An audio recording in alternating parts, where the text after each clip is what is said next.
So I want to show you how to make these tiny Solomon's knots for the cuff. And if it's your first time, you might want to just try with yarn. I'm going to show you how I did it with a thread, which is the same way of doing with the yarn. But I always find that it might be easier to try with yarn first if it's your very first time doing Solomon's knots. But I'm going to show you how to make all these little tiny guys that are made up in the cuff.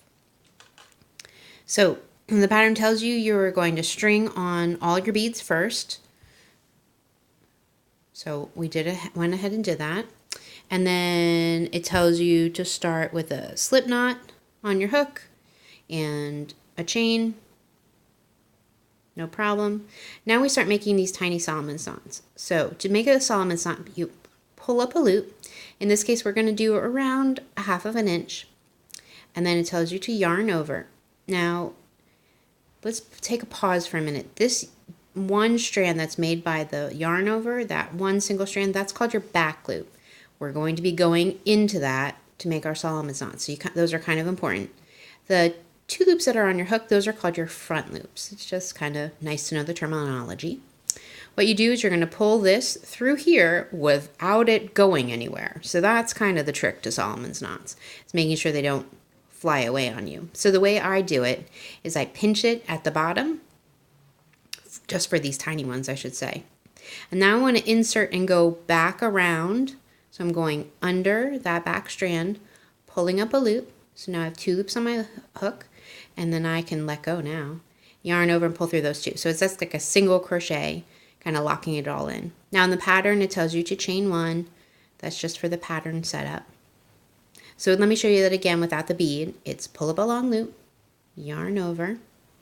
I'm pinching it so it doesn't go anywhere.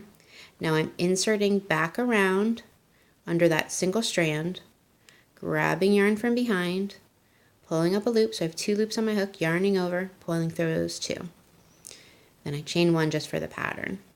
Okay, so let's talk about how to make these beads. So to make the beads, pull up a long loop. Now we're just gonna slide down.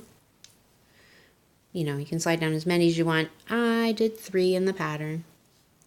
So I'm just sliding down 3 beads, ignoring that they're there. They're hanging out on my back strand.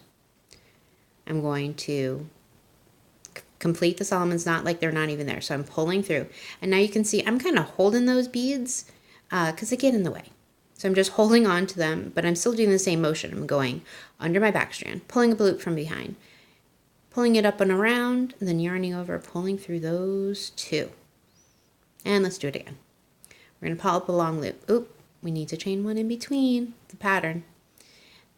Pulling up a long loop. We slide in our beads. We yarn over.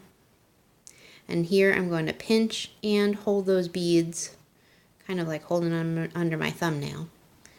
So they're not on my way. Now I'm just pulling through. I'm going to go back under that back strand, yarn over, pull up a loop, then yarn over, pull through those 2. So that's how you make those tiny little Solomon's knots.